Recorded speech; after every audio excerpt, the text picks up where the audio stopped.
Right, episode 30, the big 3-0. We're officially a middle-aged podcast. Are we ready? Where's the party food? Here. Where's the booze? Here. And the stripper?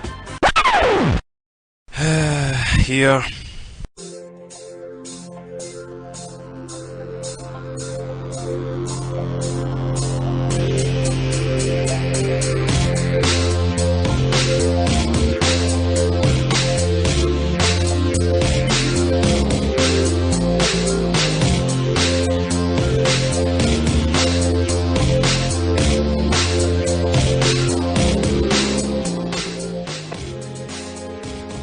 Hello and welcome to Weeds. Not Weedy-S, Weeds. I'm James. I'm Tom. I'm Jason. And I'm Toz. And whether you're at home, at school, at work, or munching on humble pie, this is the best Nintendo podcast for news, reviews and discussion delivered straight to your hard drive.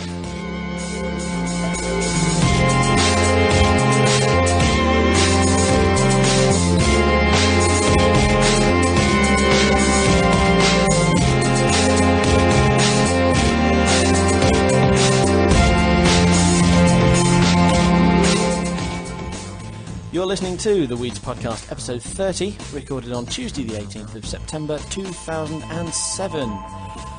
I've got a fair amount of people with me here. Manny's unable to record, which we only discovered just now, but we've got Tom the Wizard Rutland. How are you doing this week? I'm doing great, thanks. Some excellent news today all round. Yes, it's a bit of a news-centric episode this week. We've got Jason the Brother Davidson. How are you this week? I'm feeling full of energy today, actually. I'm really ecstatic with all the great buzzing news that's been sort of, going around these past couple of days. Absolutely. It's excellent. Absolutely. I think in our heads we've all been bouncing off the walls. And finally, we've got Chief Crank of the Cranky Gamers UK. It's one of our former guests. It's Toz. How are you this week? I'm fine, guys. Thank you for having me on. Going to enjoy it, no doubt. Thank you, no problem. Good to have you back.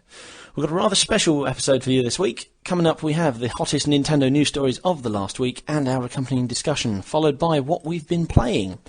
This main discussion revolves around a little news story that broke this morning, but more on that later. Finally, we'll be finishing off with our usual segments, including the online section and virtual console releases. All that and more to come, so don't you dare turn off your machine. You certainly don't want to turn off early this week, because after the show we have a preview of Alex's TGS special, so be sure not to miss that. You can email us at weedspodcast@gmail.com, and if you register the full version of that address in your Wii address book, weedspodcast@googlemail.com, we'll send a little message to your Wii informing you when the next episode is out. Or as they've started saying on the forums, you'll get your blue light. You can join the forums at weedsforum.com, where you can chat with fellow listeners, the hosts, leave us feedback on the show, make suggestions, and so forth. Also check out our MySpace page at www.myspace.com/theweedspodcast. We also have a Facebook group, but the link is too confusing to read out, so I'll post that up on the site. Speaking of the site, don't forget to check it out, www.weedspodcast.com, where you'll find blogs of the hosts, videos you've sent in, and most importantly, updates and previews of each episode. Announcements. Apologies for everything like the last episode being late. This was due, as we explained on the forums and in the message and on the site, slight problems behind the scenes. Dippy couldn't find the time to edit, but you got it last night. I lie, you got it this morning. So everything's back on schedule. Also, there's a special edition of Our Man in Japan coming up next week, as Alex has something rather special planned for us. More on that in the online section. We're going to dive straight into it with the news. Nintendo of America president promises more Wiis. Speaking recently to the San Jose Mercury News, Reggie Fils-Aimé promises an unprecedented Wii supply in North America for the holiday season, claiming we would see substantially more than the launch, substantially more than has been seen to date. On the subject of the other next-gen machines and price cuts, he said, "In terms of our competitors, what we continue to see is that 360 and PS3 essentially trade share as they alternate on price reductions. But really, none of that is impacting our business." However, he also warned that it will still be difficult to obtain a Wii this holiday season. I don't believe him. I've never doubted Reggie, but I don't believe this. You don't believe it?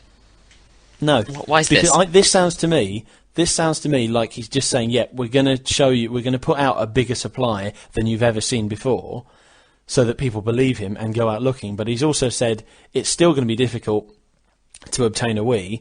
That basically means no, they're not going to solve their problem anytime soon. I actually don't believe it either. I mean, my big feeling about the Nintendo Wii has always been, and I've asked this amongst my friends as well, we all see the numbers bandied about being sold, and it's great and everybody likes it. I even like to see Nintendo back at the top.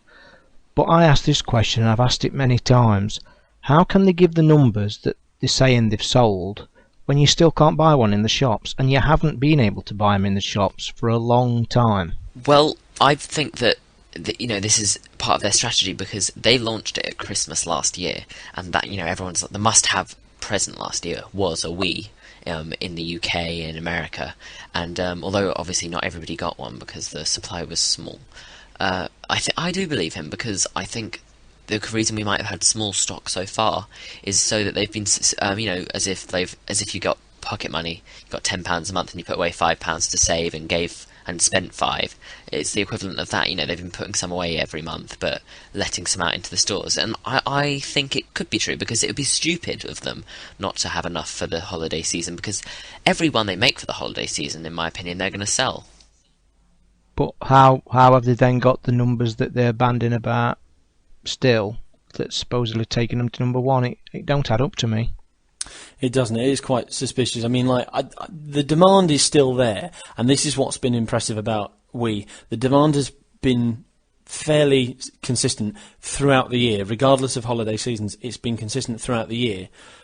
And if that is true, and if the demand is that great, then yes, every time it gets into the shop, it's going to sell.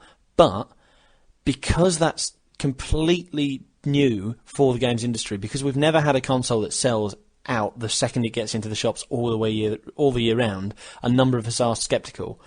I would say it's possible, but not likely. Do you think they Do you think they, actually hold on to consoles? Has that ever crossed your mind, where they actually are controlling the amount that goes out? That's what exactly. That's what I was meaning when I said earlier. With what I said earlier. Yeah.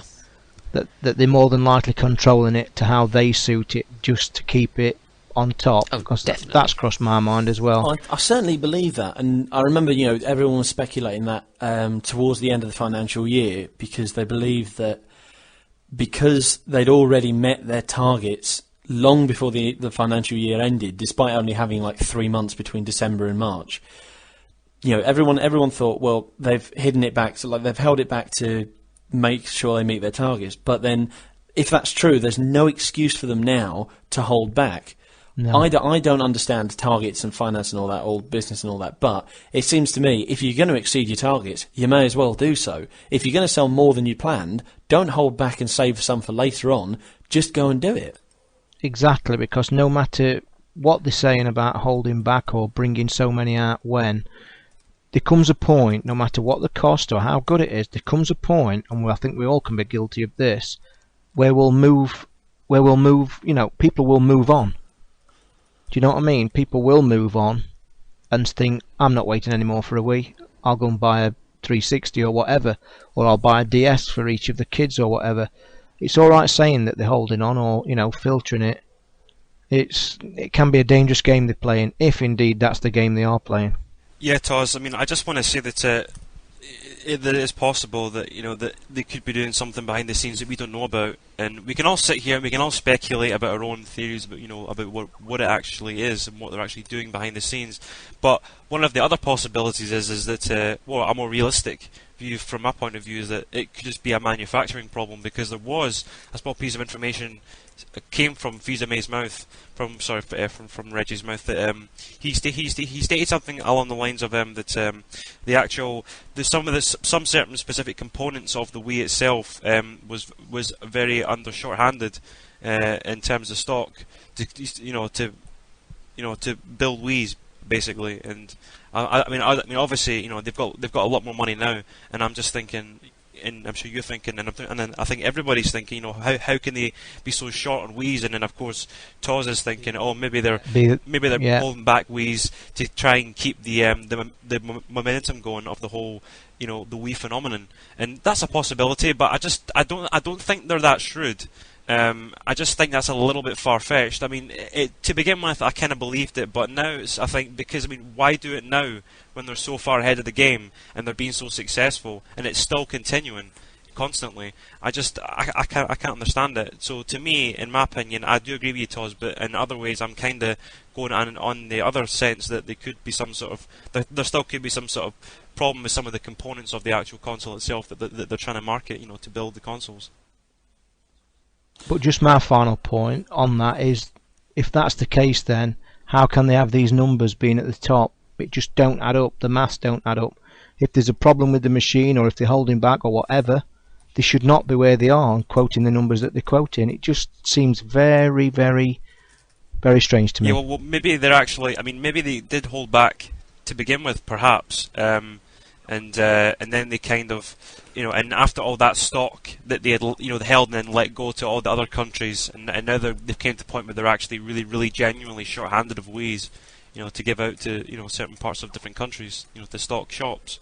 But yeah, I mean, it's something I think we'll probably talk about to the end of time, because we'll never really get to the bottom of the problem itself, really. Yeah, just seems daft if they're holding on now. There's no need whatsoever to be holding on now. Okay, because we've got so much news, we're going to mix in the smaller news stories with the larger ones. Something that broke about 3 hours ago, 3 hours before recording, no, I lie, 4 hours. Star Wars Force Unleashed is going to be released on Wii in the spring. Tom, are you happy about this? I'm ecstatic, James, because this game is the most promising game I've seen in terms of physics engine. This, when you pull something, the characters don't just fly. It weakens the structure of the beam that they might be standing on, and that goes flying too. And when they fall with realistic damage. And it just, the graphics are amazing. And the game was originally coming out on PS3, Xbox 360, and DS, with no mention of a PC platform or Wii. And to be quite frank, the game on the DS will be awful, because this game looks so wonderful in terms of graphics and physics engine, and the DS just can't handle that, and it's a handheld. And the fact that it's coming out on the Wii is just excellent, because it means I don't have to buy another console simply for this game. James, what do you think? I was bouncing off the walls when I heard this. This absolutely made my day. But you say about, you know, the brilliant tech demos, the brilliant graphics. I've seen the videos on the internet. I've seen the tech demos. I've seen the engines working behind it. I've seen the physics. But that is all running on a next-gen machine. I don't know how much they can pull off of that on the Wii. Because let's not deny it, the Wii is a far inferior machine technically when you compare it to the 360 and PS3. All we're going to get on this is the fact that you can get motion control with your lightsaber, and that's never going to be one-on-one. That's either going to be Zelda style, where you literally swish it and it does a preset animation, or Red Steel style, heaven forbid, no, where, you know, you just get the occasional slash across the screen. I am absolutely excited about this. I cannot wait, but I am going to reserve judgment until I see it. You've got reservations. I just want to kind of go over a few quick points about the whole Star Wars thing for Wii and all the other next-gen systems. For one thing, in fact, I'll outline three very quick, brief things. For one thing, the physics engine on the next-gen consoles can be done on Wii. I'm a bit of a tech geek myself, admittedly, but I can say that all the physics and all the fancy stuff that they're doing with all the, you know, with their new next gen engines and with all the cores that the PS3 has and the Xbox 360 can be done on the Wii, because the Wii is in fact 40% more powerful than the original GameCube, meaning that it's actually about 30% more powerful than the original Xbox. So yeah, I do believe that graphically it won't be as, you know, beautiful and polished looking as the next gen versions on PS3 and Xbox 360, but it will still look nice. And all the in-game stuff definitely can be handled on the Wii. It's just that they'll have to make some sort of optimizations, because if you look back to one of the best looking games on the Xbox One, right towards the end of it was Chronicles of Riddick. and that had some amazing physics, which even to this day look like it was ahead of its time. It really had some amazing looking. It's one of the best looking games, and it had some really amazing hardware capabilities pushed into it. It really was an incredible game, and with 30% more power on top of the Wii, it could definitely handle it. I totally believe it can. But you say one-to-one control. That's my second point. That I do believe the Wii Remote is in fact potentially capable of doing one-to-one motion control with any kind of object on screen. It's just that it takes the actual sensor itself. I won't go into too much detail, but the actual sensor that's built into the Wiimote is quite sophisticated. It's just that it's got programmable settings, and it's got to be synced, and that takes a lot of time and effort. And I think with the next Zelda game, that will probably be made possible. And they did say, LucasArts did say that after this game there is more to come with a Star Wars game specifically made for the Wii, and not just one that's coming off of another system. But yeah, I think overall that's I think those are all possible, definitely. I mean, I understand where Jason's coming from, but I will have to see it on the Wii playing, because no way can it compete with next gen. Not a chance. We've already seen it. I mean, let's be honest first, the Star Wars will be every fanboy's dream as regards lightsaber, providing it's done correctly. That's without a doubt. Everybody's been crying out for that on the Wii for years. As soon as we saw the Wiimote, it was, oh my god, lightsaber. I think it was the first thing everybody said. But as regards looking as good and playing as good as the next gen consoles, I'm sorry, I will have to see it first, because it's just not possible. No, Toz, sorry, I never actually said that it would be as good looking, and it clearly won't, but I still think it will look quite nice, because if you look back at, in fact, anybody checks out Chronicles of Riddick for Butcher Bay on the original Xbox, that is a stunning game, and one of the best looking games on the original Xbox, and that could easily be a 360 title if it was put up to 720p. Is a phenomenal game in every sense of the word, and I think that because of the extra power, that in fact, I won't go into too many details here, but the actual clock speed of the Wii is almost twice the original Xbox. Therefore, it can have more things on screen. It can have more complex built-in factors and objects and actions happening on the screen at one time. So yeah, I think it definitely can. I'll just wait and see, but I can't see it. No way. All right, mate. I mean, it strikes me that this isn't a reward for Nintendo owners. This isn't LucasArts thinking, well, everyone wants lightsabers on Wii. The Nintendo owners, they get a hard time. We'll give them Force Unleashed. That is not what they're thinking, and that almost is like the feeling that you get. If you're a true fanboy, you think, oh, thank you, LucasArts. Thank you for being so nice. The truth is, they're just cashing in on the fact that Wii has sold so much. I mean, without disputing figures all over again, the Wii is the biggest selling console of this generation so far. They are getting in on that. They're thinking, crap, we missed the boat here. We've got to get in on this. What can we sell that's definitely guaranteed to sell no matter how much we botch it up? Oh, look, Star Wars. Yeah, don't you guys see that as the big danger now with Nintendo? Because I've heard that in a few circles now. Because they've jumped to the top of the tree, and all the third parties that were hanging back saying, oh, no, we're not touching that. They're all jumping up now, and absolutely, I see a dangerous time for Nintendo, because I see a lot of third parties jumping on board and releasing a lot of Yeah, I agree with that, Toz, but just from my point of view, just very quickly, I wanted to note here that LucasArts, to defend LucasArts here, they did mention it at one stage that they do want to do an exclusive Wii game that is of Star Wars nature, specifically made around the Wii. So I know that you're saying a lot of tie-ins, and it's very dangerous, and it is very dangerous time, because a lot of companies, and especially the third parties, are really cashing on the Wii phenomenon, and these games really don't sell. Some do, some don't, but it is damaging the Wii's reputation as a console in general. But yeah, LucasArts definitely do want to do a Wii specific game in sometime in the near future. It could get very dangerous, because like I say, there could be a lot dangerous bad games that come out for it. The argument I would put there, and we're in danger of going off topic here, so I'll make this the last point before moving on. The argument there is that a similar thing could have happened to PlayStation and Xbox when PlayStation took over, and like the original PlayStation, and really took off and really became a big seller. All the third-party publishers would have jumped on and produced games, and they wouldn't have all been brilliant. There are a number of games on any console that are absolutely rubbish. Likewise with the 360, there are bound to be games on there where everyone's thought, oh, Microsoft clearly know what they're doing. They've jumped on, but the game isn't fantastic. The only thing to do is remember the good.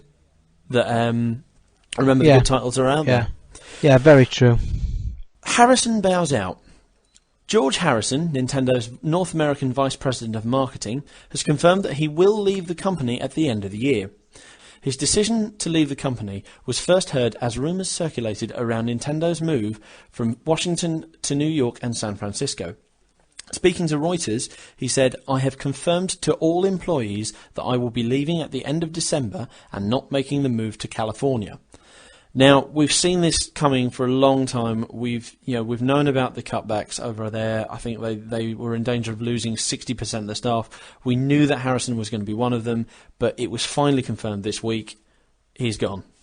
Well, I think they've got to be careful here because they've got a very, very good team at the top, Nintendo, with Reggie, Perrin Kaplan, George Harrison, and Beth Lewis, I believe her surname is.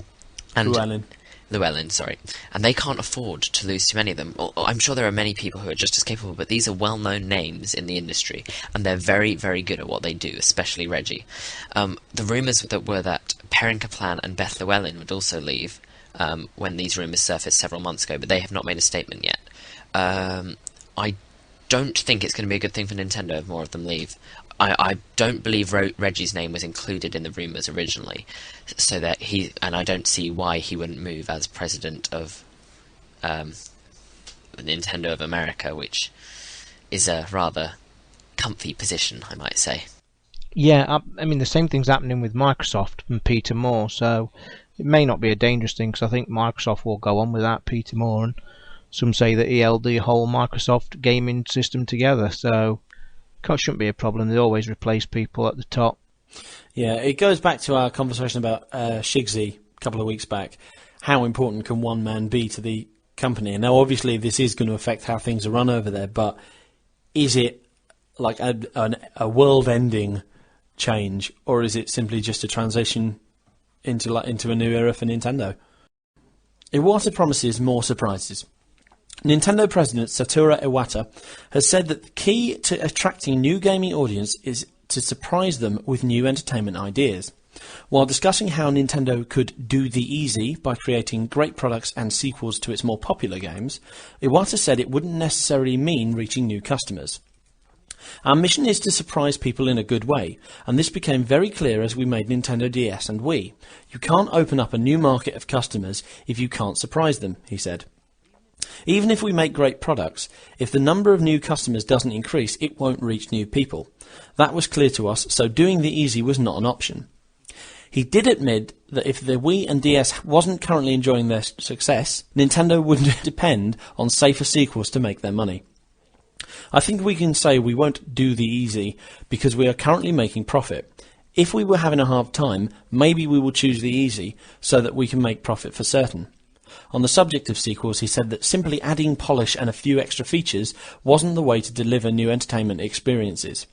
"If you start making such decisions without thinking, you start doing the easy stuff. You disengage yourself with the pursuit of true entertainment." This sounds to me like just justifying what we already know. You know, they're trying to go for a new audience, they're trying to do things differently. We know that, just get on with it. Yeah. You know my thoughts on it, where as regards to going for the younger gamer and stuff like that. Yeah, I mean, I think that we know that they've ditched the hardcore gamer. Well, that's my feelings on it anyway. I've just come to terms with it now, and if I had a Wii, I would just give up with it. My hardcore gaming would be gone, and they're just pushing it no end, and they still seem big on it, and more's coming out. So yeah. Absolutely. I mean, we know it's working. I mean, this week, it was either early this week or late last week, it actually made it to the BBC News that an old person's home somewhere in the UK is currently, all the old people there are obsessed with the Wii. They're always playing Wii bowling. They're always playing Wii tennis.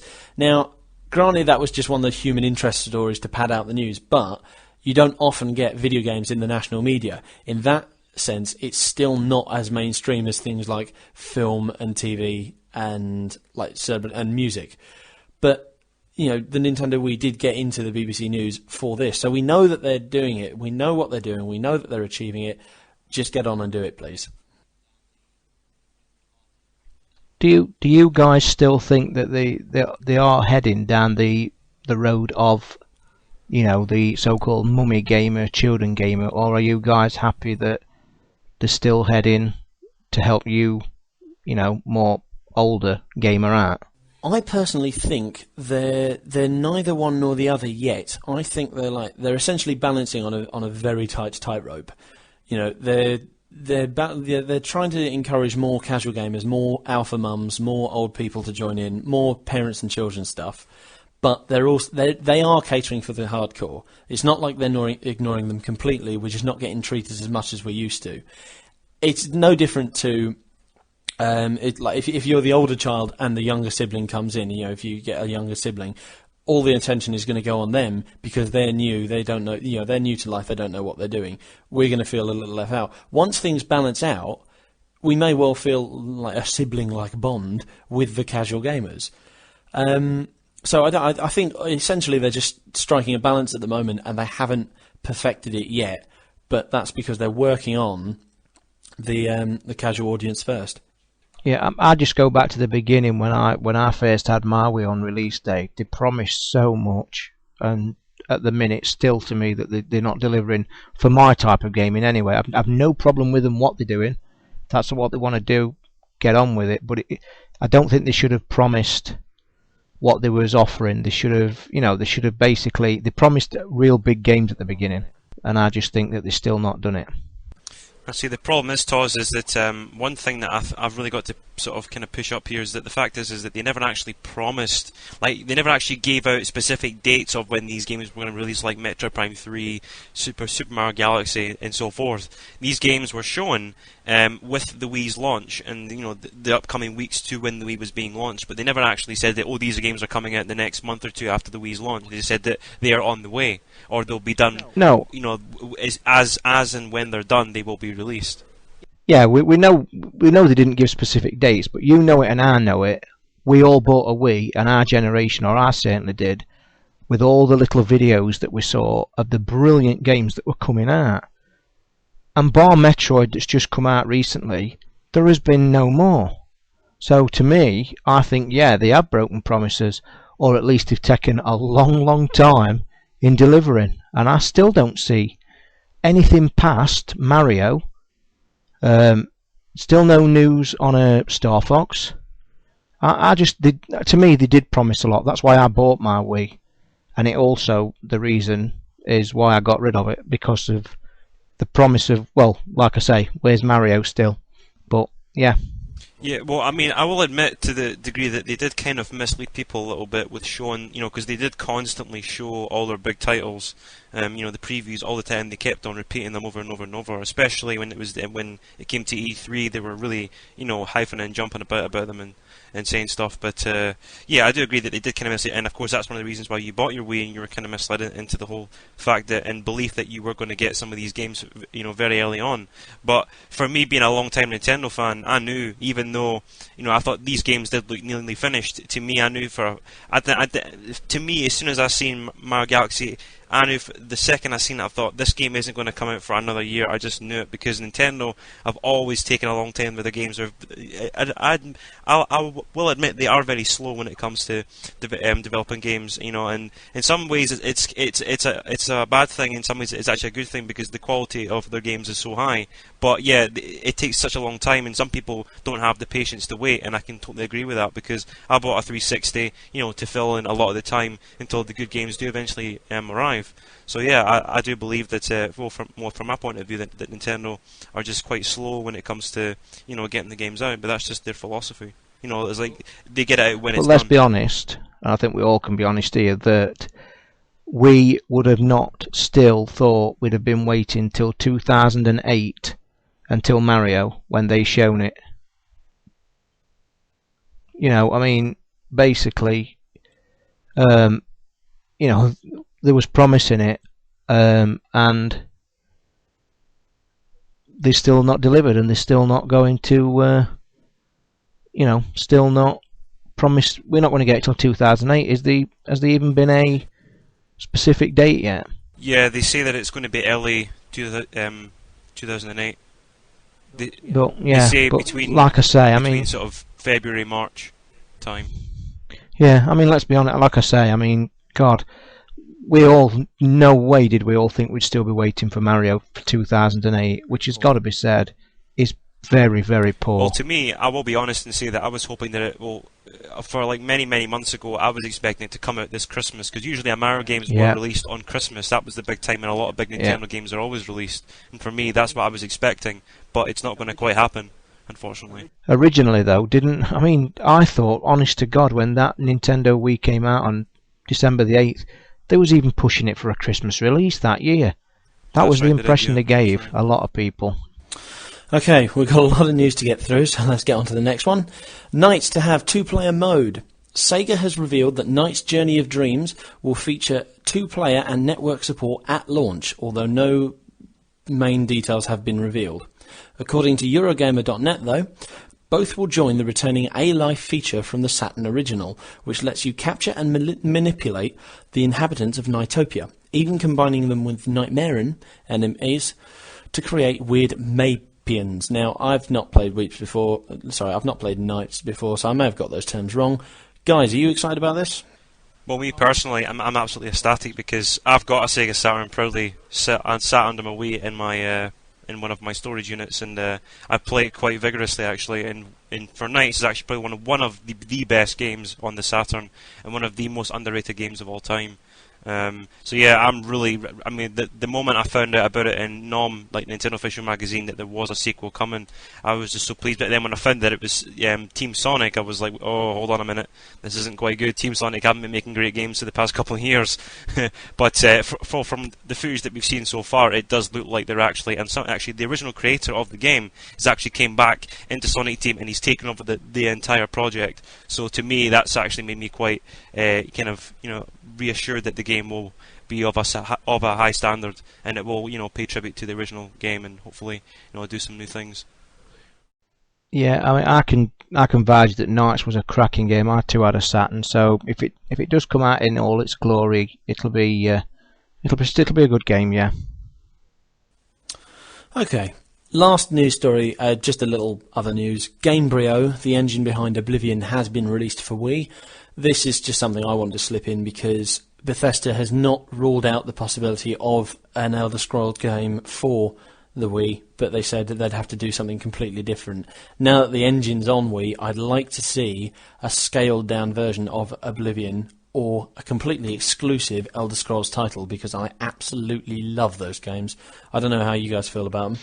I've had Oblivion on the 360 quite a few times and traded it in, and to be honest, I am a massive RPG fan as well, but to be honest, I've not played more than half an hour on it. I just cannot get into the battle system. I just didn't like it. I know it's massive, and I know a lot of people love it, but I just switch it on for one final go, and I just can't handle it. I just don't like it.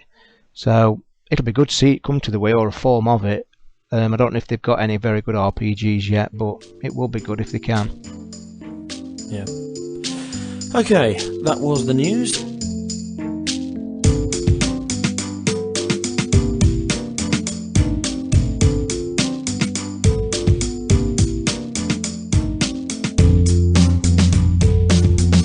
We're going to move on to what we've been playing. Okay, Tar, since you're guesting this week, what have you been playing? Well, for the past fortnight, as known to our show, I've actually picked up a second-hand PS2, and the game I got pretty quickly was God of War. I'd never seen it, played it, or obviously I knew of it, and can I just say I have not stopped playing this. I've put 8 hours solid into it, and I'm just astounded how good the PS2 has held up. As we know, they're still selling it. Still selling new games for it. It's just an awesome game, and I am on the lookout for God of War 2, and I cannot wait to get it. Yeah. Stunning game, honestly. I've played the DS, played a few games, my usual Puzzle Quest, and a few odd ones, and obviously 360 I've played the COD Call of Duty 4 beta, with a few of my friends, which is looking very, very nice. Still a few bugs in the beta, but yeah, that's about all I've been playing. Excellent. Jason, what's been in your disc slot this week? Where to start? Well, I've been recently getting sort of back into Metroid again because I'm just trying to get back into that sort of mode of feeling for the next, big Metroid Prime 3 Corruption. So I've been just I'm just kind of hopping in and like kind of hopping out of games, just sort of dipping in and dipping out again. So yeah, I've been doing a bit of Metroid and just kind of going around some old levels because I've completed it several times, but it's just one of those games that I have to go back to, and it's just such a great experience. Other than that, on 360, as Toz said, I've been playing a lot of the Call of Duty 4 beta with him as well online. And yeah, there's quite a few bugs, but it's still a pretty solid game and it's quite promising. On my DS, I've been playing an old... you would expect me to play a DS game, a proper DS game, but I've actually been playing an old GBA game called Advanced Guardian Heroes, and as expected, it's a game made by Treasure. It's a classic game. It's a really, really classic 2D brawling adventure sort of RPG style game, and it's really awesome. You and your treasure shooters. Oh yes, Treasure's Treasure for the win. They're one of the best. They're still one of the long holding greats of the 2D genre, and they're still standing up well today. But anyways, moving on. Other than that, on Wii, I've been playing Mario, soccer or football as it is over here. A bit of that online with a few mates. And I've just been popping in and popping out of Paper Mario for the Virtual Console N64, and just trying to get a bit more of that done because I'm hopefully trying to get a review done for this episode at some point. Can I just come into just two small questions before we move on? Yeah, go for it. What is Metroid's release date in the UK? November 16th, I believe. I could be wrong on that. And also, Jason, does the online work very well on the Mario Soccer? Because I've never asked about it. It is excellent. I've only ever experienced lag once. All right. And it was very minor, but yeah, it's a very solid system, very simple to use.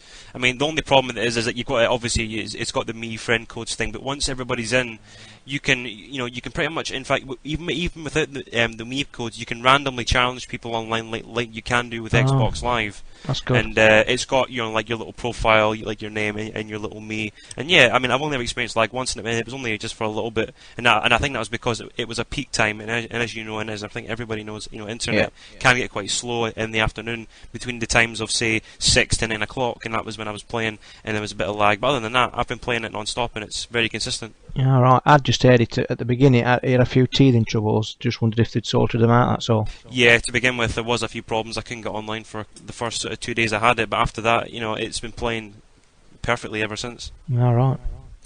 Personally, I've been playing mainly on my DS because I've been on the training to work every day. I played a little Wii, but there's only 2 games I really want to talk about this week. I've bought Super Paper Mario, which I really loved, but the gameplay is a bit misleading. There's far too much dialogue for what feels like a platforming game. As you should all know, you're playing as 2D side-on scroller, and then you've got the ability to flip into 3D and find stuff hidden behind the environment. Now, that works absolutely brilliantly. I mean, you see it in videos and you think, oh, that's quite clever, but when you actually play it, you think, wow, this is incredible. Why haven't people done this before? But the trouble is, because the gameplay is so simple, because you really want to get into it and you really want to go to the next level, all the dialogue in it, all the really cheesily written, jokey Nintendo dialogue that the Paper Mario series is known for, it starts to grate and you think, no, I'm not playing an RPG, I'm playing a platformer, now let me get on with it, please. The only other game I've been playing of note is I found in the office a copy of freshly picked Tingle's Rosy Rupee Land, which I reviewed for the magazine. And yeah, that's a bit different. It's actually very hard. What kind of game is it? Because I've actually had a chance to get hold of this myself, and I was toying with the idea. It's basically it's a Zelda spin-off, so it's still it's a top-down Zelda game. I say top-down. It's like the Zelda games where you're looking down, but if you walk left and right, it's side-on. When you go into a town, it's entirely 2D, so you're walking left and right. And it's essentially a Zelda game. You've got like dungeons, you've got the overworld, and you've got to do it. But the twist is that you're playing as Tingle, and as everyone knows who's played Wind Waker, Tingle is obsessed with like trying to get more money. He charges you an absolute fortune for the simplest things, and you can't complete the game without paying him this money. So this gives a little backstory on for the character, and shows you why he's obsessed with getting money. The trouble is, I think they've gone into the money thing too much. The rupees are your life, essentially, which is quite an interesting twist. So if you spend too many rupees, you become weaker, and if you lose all your rupees, you die. So you can't spend all your money. Now, but the trouble is, it's all based on haggling to try and get more money. Each time you complete a quest, you're asking for a reward. Whereas, Link doesn't ask, but he gets silly things like, jars and items and stuff. You actually ask for money, but rather than saying, "Oh, I will give you 100 rupees," they say, "Right, you have got one chance. How much would you like for doing this?" And if you say too much, they say, "No, bugger off," and you don't get that money. So potentially you can go through the entire game and not get a single reward despite doing all the work for it. And I've only played like the first dungeon or so I'm really not convinced that it's a good idea. It looks like one of those games that's good in practice, but not good. Good on paper, but not good in practice. Yeah. Yeah, James, I just want to say about this game, there's no way on hell I would play this game purely on the single fact that Tingle, Mr. Tingle himself, is an absolute, because, you can edit that out later, but he is an absolute, and purely because if you ever played Wind Waker, he is absolute. Anyone who's played Wind Waker, he is awful. He is the single most wanted Zelda character to be killed, and I'm telling you, that is a fact, and that is why I'll never ever consider even picking up this game ever. That's my opinion. I mean, I only played it because it was in the office, it was free, and no one else wanted it because no one else knew what it was. And I think the danger here is that the only people who knows what Tingle's Rupee Land is are the Zelda fans, and they're going to be waiting a month when they can get Phantom Hourglass. I think they should have brought out Rupee Land earlier, or at least delayed Phantom Hourglass until everyone had got this one. So it basically sounds like that Tingle is the Jar Jar Binks of Zelda. Absolutely, he is. Undoubtedly. I never got as far as him in Wind Waker, but he is renowned. You see it everywhere, don't you? That it was the worst thing in the actual. Yes. In the Wind Waker. He is essentially the postman in pretty much Wind Waker and Twilight Princess, and he brings you your mail either from shops or from long distant friends in different villages.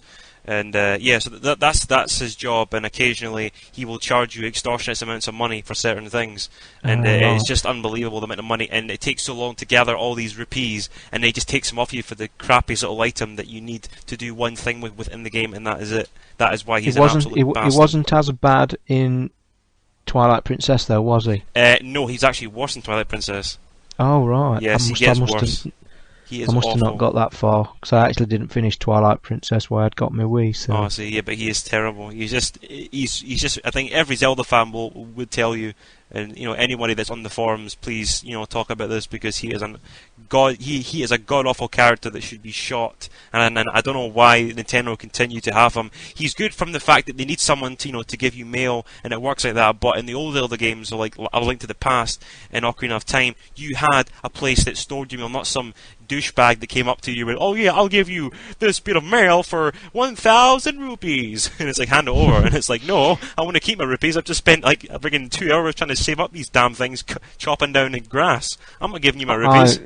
I might get hold of this just to test it and see, and I'll let you know. I have to feel sorry for the character though, because when I wrote the feature for InStock, I sat there and I started thinking about the origins of the character, because the idea is that this is the backstory for Tingle, and it plays up to, I think Nintendo is playing up to the fact that everyone hates him, because it is all about getting money, it's all about being a bastard and charging. I mean, like the first quest you do, you're charging a little girl for giving her doll back because she lost it. Now that's just barbaric. Kid. But when he first appeared in a game in Majora's Mask, he was just like, a pleasant little chap who sold you maps, little eccentric because he thought he was a fairy.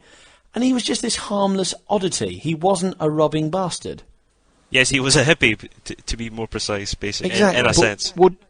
But would you say then it really is detrimental to this DS game then? If, let's say that he wasn't as bad character as he is, would the game still be okay to you? Could you play it? And more to the point, is the money side of the game an essential part of the game? Could you carry on right through the game even if you didn't get all the rupees? I think you have to. I mean, the money thing is the core of the game. The game is based on money, and in that respect, I can't think of any games like it that don't run on health. You know, essentially, when you're spending money, in most RPGs like this, if you spend money, you spend money. This way, you're actually spending health. You don't have a combat system, so you have to hire bodyguards. So, there's no combat system as such. You've got to let someone else do all the work for you, and then you've got to compete with him to get any rupees that are dropped. So, it's an interesting take on the genre. It's a nice new take on the Zelda franchise as such, because rather than being heroic, it's a spin-off, and it's a complete mirror of the Zelda games, which I think is a good idea, rather than just doing some cheesy spin-off that's Zelda in all but name. It's good that they're trying something different. I like that in any game where they're trying at least something a little bit different. Exactly. But maybe the name might hold down the sales with all the Nintendo fans if they're up on their history and know how bad it can be. I think essentially this is Nintendo playing up to the character, and as much as everyone hates him, there's a huge cult behind it. Not the occult. There's not like a massive tingle burning squadron, although there may be somewhere. But basically, Nintendo have seen that everyone hates this character, but it's the sort of character you love to hate, and that is why he's got his own game. That is why they've really played up to the fact that he can be an utter sod. I'll have to try it. Yeah, I'll have to try it now. You've talked me into it. We're going to move on. Rather than reading out some fancy paragraph for this week's main discussion, I'm going to let Toz introduce it. Dippy, drum roll please.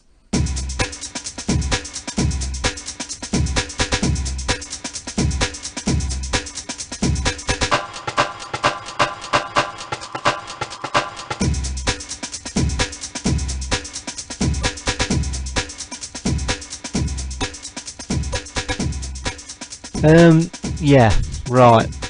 Basically then, you guys have told me that Super Smash Brothers, as you know, I've had a real gripe about not being online. Apparently the news has broke today, or you guys have told me the news has broke today, that they've confirmed Smash Brothers Brawl will have online multiplayer. Woo! Now, yes, I know you want me to bow down and apologise, but please. I'm still not going to, because we have not seen it yet.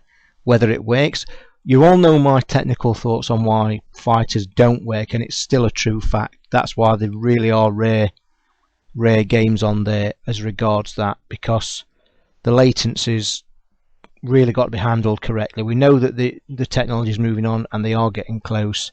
I mean, for you guys, yeah, I hope it works, because I know you lot really do love this game.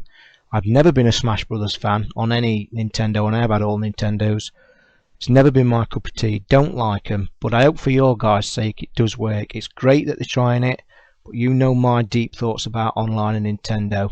I still would like to see it work properly. I still would like to see it work just like the 360. You need that kind of online, because online with friend codes, guys, is still a pain in the backside either way you look at it. See, I mean, this is an important announcement for any Nintendo fan, because this is what every Nintendo fan wants. Super Smash Bros., whether or not you like it, it's the ultimate Nintendo game. It's got every single recognisable character, so everyone who has played a Nintendo game is going to find something in there that they like. The reason this is doubly important for our listeners is because back in episode 22, you completely slated this and regarded it as impossible, and they've proved you wrong. On the official Super Smash Bros. Brawl site this morning, it was confirmed. Now, you say it won't work, and yes, I can see what you said, and I did agree with you. You completely shattered this for me when you did say it won't be online because of the latency. But if you look at Mario Strikers Charged, you are controlling up to 4 players on that game. You've got yourself and a guest on your console, and then on the other console across the world, you've got them and a guest. That is 4 players plus AI players in there. You've got about, I think it's a 5-a-side game if I remember right, or a 4-a-side. So you've got a good 8 to 10 characters all moving at once, all doing a lot of things. It's a very quick game, so I see no reason why this can't work. Clearly, they've got it planned out. As Jason has pointed out, the Wii, while it may deceive you with its simple graphics, is actually almost twice as powerful as the original Xbox, which handled a lot of online gameplay. I hope this works, if only to rub it in your face even more, Toss. Guys, don't get me wrong. I hope for your sakes that it does work, because it'll be an absolutely earth-shattering, dire circumstance if it don't. What is the actual? Because as I said, don't know anything about this story until now. I mean, what are the official numbers? What are they saying it's going to be? How is it being handled? Is it friends code? Is it, how many players? What kind of battles is it? The official numbers is, the official statement is that you've got the option of playing with friends and playing against everyone. Now, playing with friends will be along the lines of the Mario Strikers system, where you use your Mii code. And in fact, if I remember rightly, it's that Mii code that you use for Mario Strikers will be a universal code that you use for any first-party online game. If you're playing with friends, people that you know, if you insert all those bloody friend codes that we all hate, then you get the chance to you see the names of the fighters you're playing against, and you got the option to taunt people with the D-pad. And there's there's a load of set phrases like "oops" and "do you want more" and "bring it on." It's a little cheesy, but it saves. There's not going to be voice chat over it. That's something of a dream. If you're playing against other people, again, you've got the random meetup. I don't know, it's not been confirmed, but I imagine it will be the random meetup like Mario Kart DS, like Mario Strikers, but you won't see any names. You won't be able to taunt people, so there'll be no danger of personal information or parental controller and anything inappropriate for the younger players. And it won't. It's only a small touch, but I think losing the taunts and losing the names will improve the connection a little bit. Like Jason says, they've improved any teething problems with their servers. They wouldn't do this if they couldn't. So I remain optimistic. Yeah, I mean. Fair enough. I mean, it's obvious that it's a very slimmed down version. The no names thing. I mean, to be honest, it is online just. And like I say, I hope it works for you guys, because you've really gone to town on this game. But with you saying that it's no name, this still holding back. Really, we know what Nintendo are renowned for. They're renowned for thinking the world's a terrible place, and you've got to input 9 million codes to get to play with so and so. I just hope it works for you. I really do. But whether it does, I will still hold well.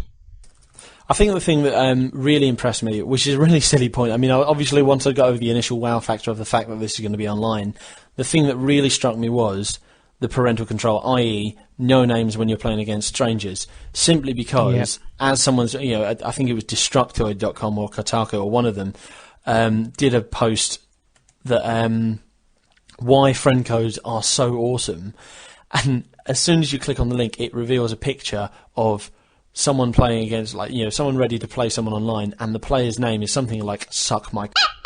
Now, oh, you're kidding? No, seriously, and there's no way of stopping that. There's no way of stopping people from putting on a rude name, because that's the only way to get across rude and inappropriate content on a Nintendo online title. You don't have chat, you don't have voice chat, so you can't offend anyone.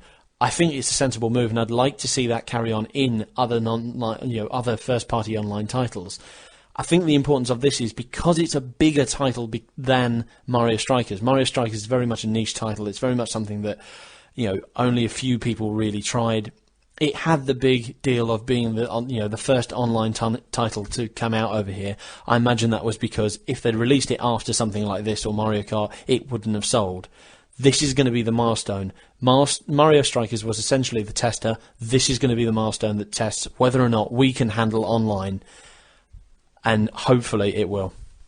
It is. I mean, it is the biggest test, and it's obviously got to see. I mean, it must be a letdown that Metroid's not online. I think that was a big letdown for you guys as well. I mean, the no name thing. I mean, we see on the other systems, Microsoft are very, very quick to to stamp down on any stupid names online. You've got a stupid name, it basically either doesn't get accepted or you are reported and taken off within days, as a matter of fact. So I don't see, I don't see names as a problem. I mean, I think we all would like, we would all like to see names in Metroid. It would add to the feeling of it. It's a bit more personal.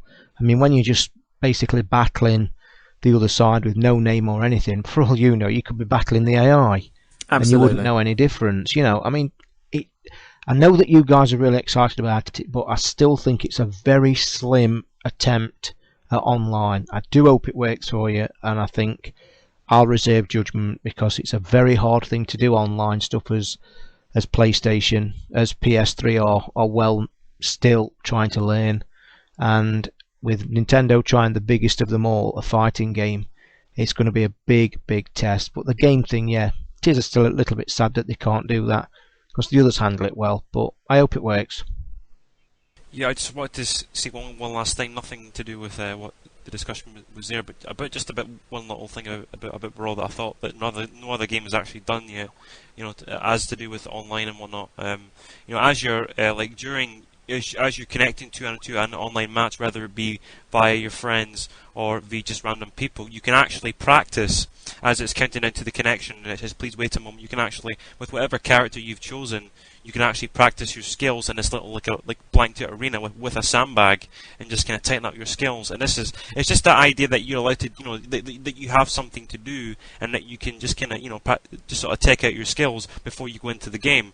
And because with a lot of games like Gears of War and and any other online game, sometimes loading times can be very problematic, and you're just sitting there on a screen. Especially with Call of Duty, there's a lot of glitches, and sometimes I'm just waiting there for like 3 minutes with nothing happening. Whereas with this game, it's got something, that it's giving you something to do.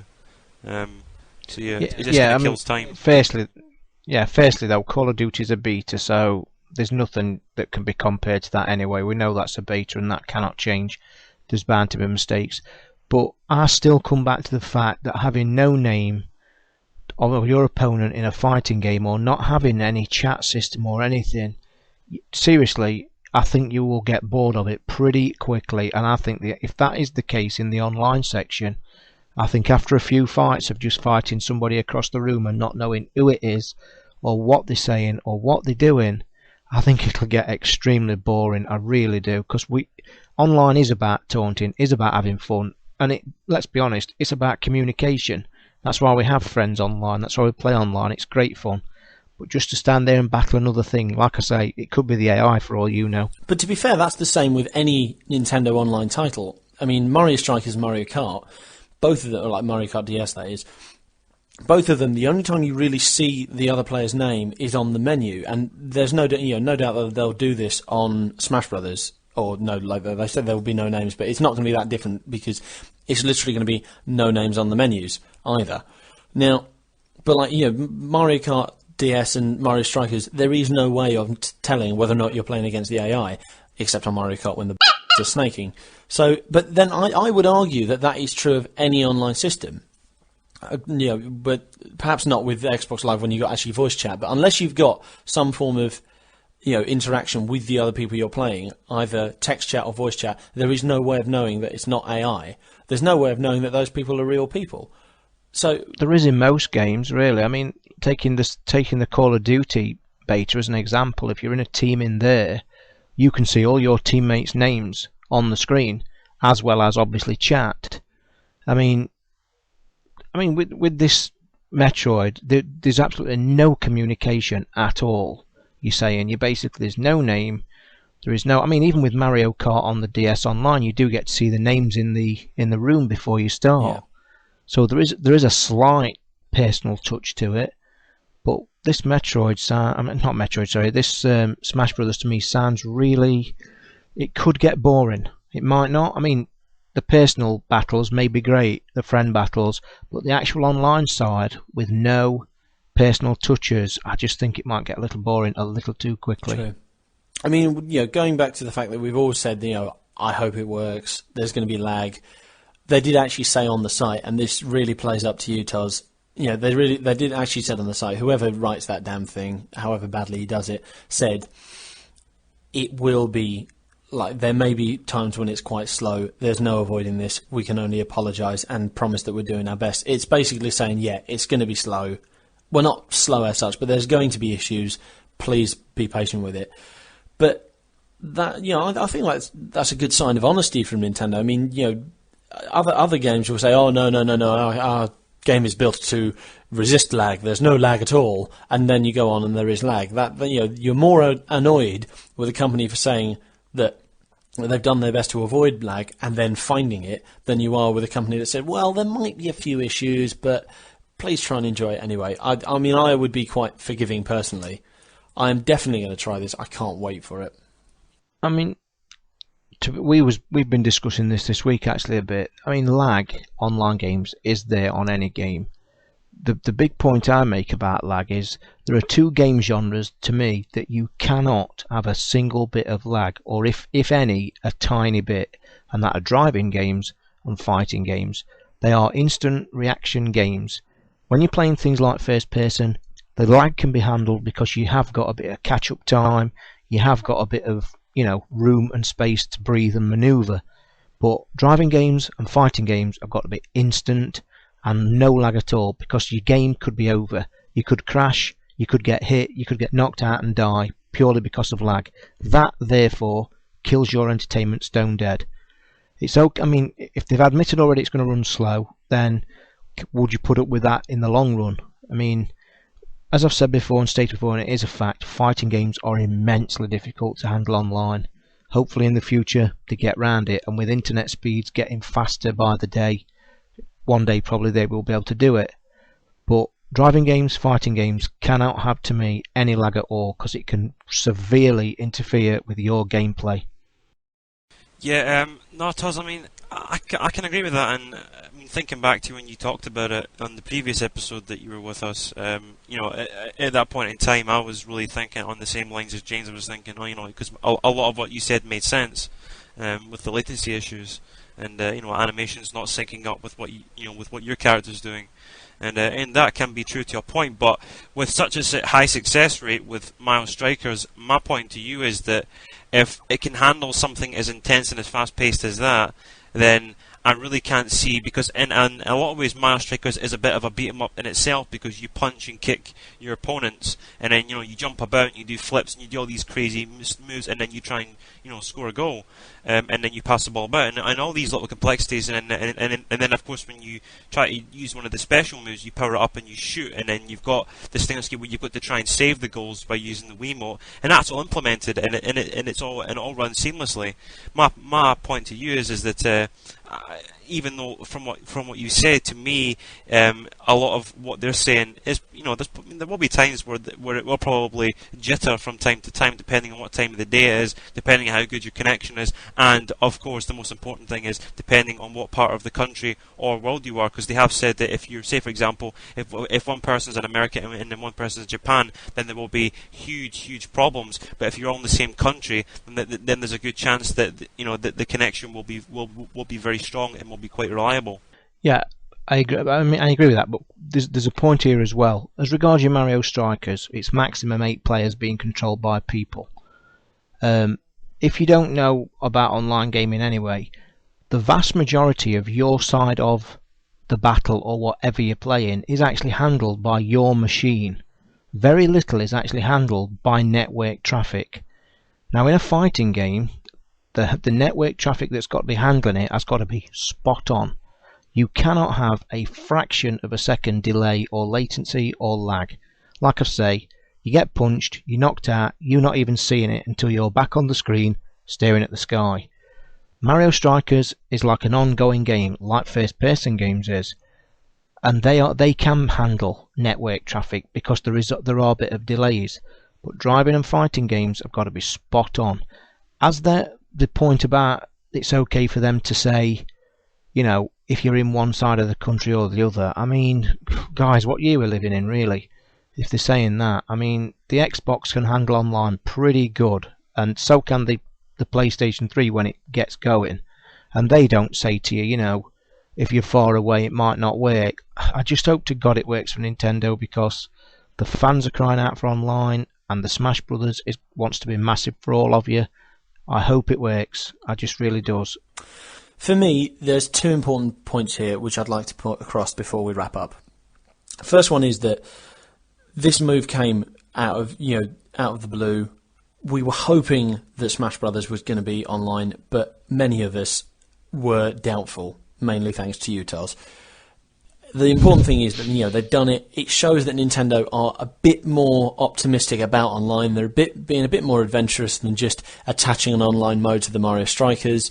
They're actually making the effort, and this generation it really is good to see them making the effort because they have been a company known for resting on their laurels. The final point I'd like to make is, Toz, you were wrong. Not yet, I'm not yet. Don't hang on yet.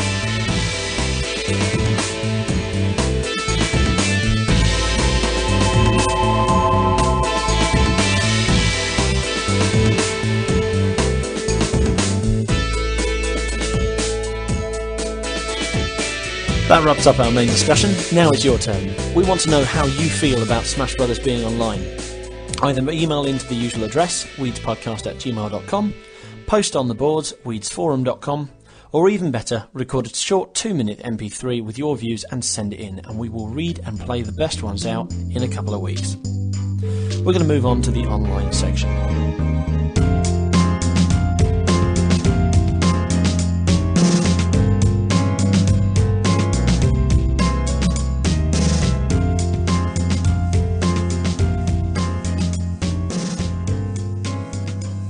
Welcome to the online section. We'd like to kickstart this section this week by welcoming our newest forum members, PewDiePie and Hodglim. On the website this week, our man in Japan has faced a dilemma. He writes, "So TGS is next week, and since my last post, I've been mulling over whether I should go to Japan's biggest gaming event. Last time, I talked about what makes TGS a chore for me. Thing is, in spite of all those reasons, I've decided to go. I was holding out some small hope that Nintendo would see fit to put in an official appearance, but, yet again, they aren't bothering. Then I realised there are quite a lot of third-party games coming out for Wii and DS that I'm quite interested in. I've picked out some notables that will be appearing at TGS. I haven't included games which are already out over here. Biohazard, Umbrella Chronicles, Zack and Wiki, We Love Golf, JIKU Powerful Major League 2, Sengoku Musou Katana, Opuna, Tales of Symphonia, Tales of Innocence, Knights, Journey of Dreams, Ghost Squad, Exit DS, Ninja Gaiden Dragon Sword, Swing Golf 2, Deca Sporta, No More Heroes, and perhaps a few more. I really think it's important to support these third parties that are making worthwhile games for the Wii and DS. I guess it's my duty to go and at least have a look. So I'll be there next Sunday, and although I can't promise in-depth impressions on all these games, I hope I can bring you guys a bit closer to the action. And the booth babes. As you've heard, our man has made his decision. Fresh from TGS, Alex Proctor, aka Nippon, will be recording us a special episode with all the gaming gossip from arguably, with the demise of E3, the biggest gaming show in the world. On the forums this week, we've been enjoying the 2 new additions to the many boards we have.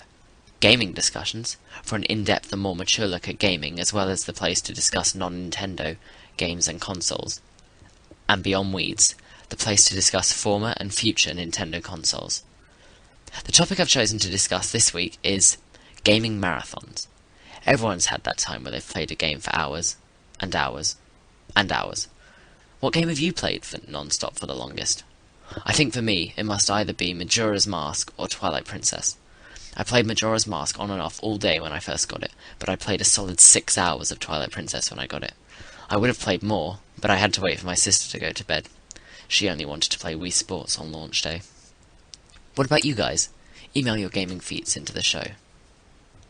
Also on the forums this week, we've been playing the sentence game. In this game, you simply add a word or change a word to a sentence given by the starter. And we've got the first edition of it here for you. Let's go, and I apologise for any mistakes I might make. Manny the man runs backwards through a ring of fire ants covered in Marmite. Jason is arguing with himself about dogs while shaving his legs. Suddenly James cycles in on his sister's stolen tricycle. Then he stamps his foot with a sausage dog as he sees the French resistance stealing Toz's Xbox Halo 3 trilogy collection inside honey-burnt toast.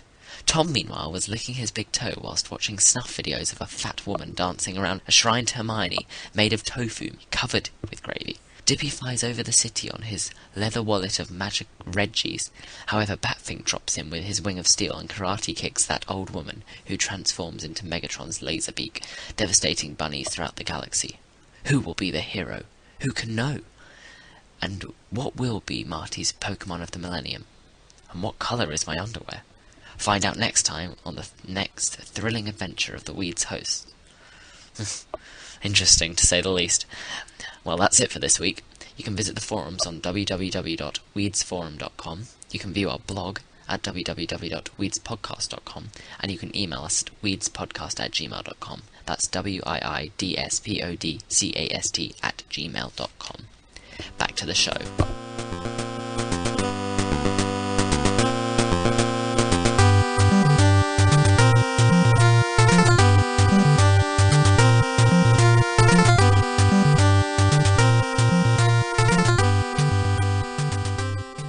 Okay, before we wrap up, we've got this week's Virtual Console releases. We've got a trio of titles this week, two of which are Ninja titles. Ninja Gaiden is available for the NES for 600 Wii points. The slightly harder to pronounce Ninja Jar Jar Maru Kun, which I've probably completely got wrong, is available for the NES for 600 points. And finally, World Class Baseball is a TurboGrafx title available for 600 points. Download those if you fancy having a go at them.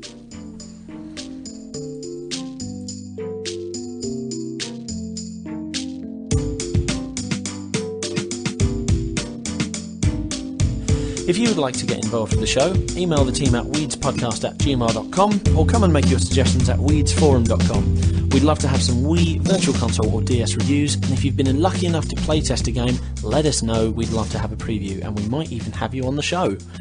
If you've got a question for the hosts or you want to ask us our opinion on something, write it down or record it and send it in to us. If you want to voice your opinion on a Nintendo issue, you can do so. We look forward to hearing from you.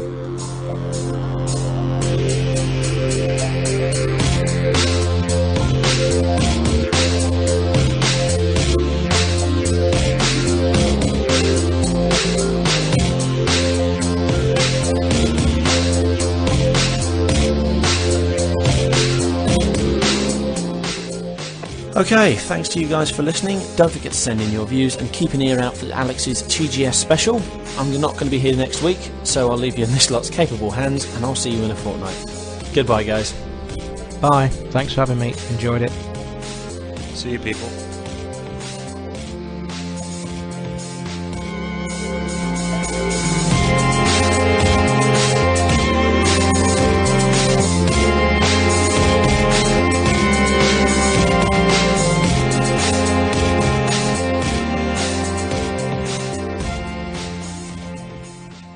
こちらは日本からの情報です。今回は東京ゲームショウの特別予告編をお送りします。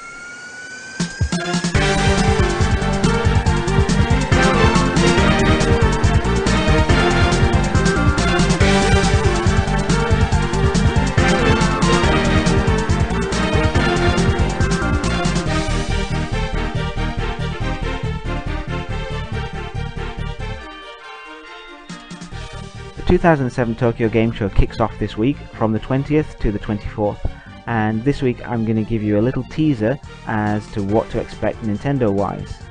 As you know, Nintendo won't have an official presence as is their habit. I really thought that they would change that policy this year, what with the success of the DS and the Wii, but it seems that's not the case. What I think is that the TGS is still too niche and doesn't fit in with their Blue Ocean strategy.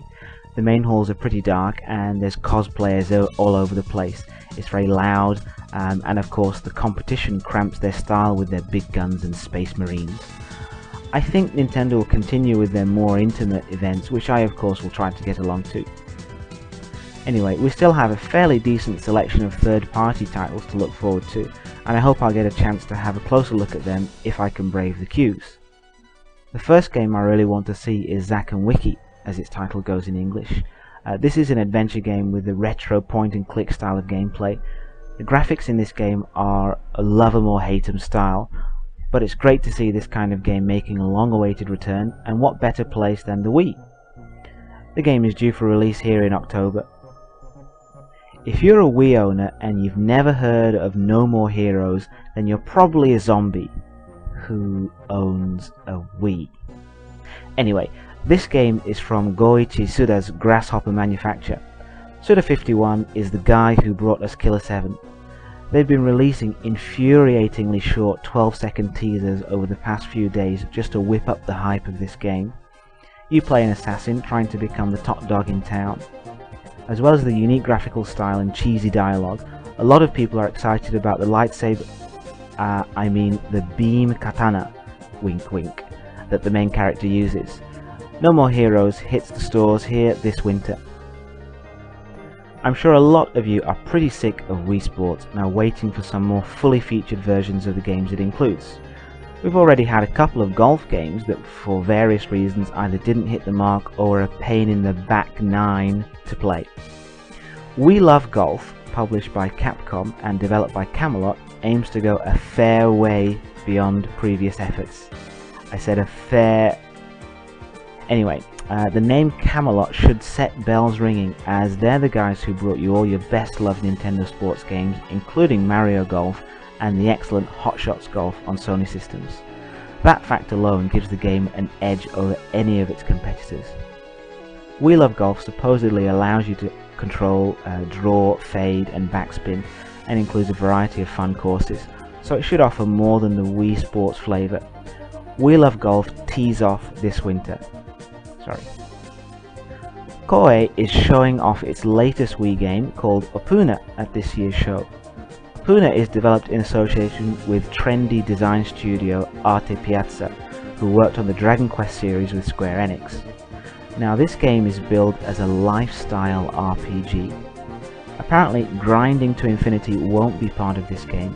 Instead you'll do jobs and interact with people in the different areas, building up relationships with them as you try to protect the star that you're living on. This is another cutely styled game that I really like the look of. The character designs are really unique and the battle system using the nunchuck is so easy even your parents can play it. If nothing else, you'll get a kick out of hearing your dad say Opuna. Only thing going against Opuna is that it drops November 1st. The same day that a certain plumber is rumoured to make his first Wii house call. Hopefully, I'll have a chance to see all of these games and more this Sunday with impressions of the show sometime after that. Mata raishu! Or is it?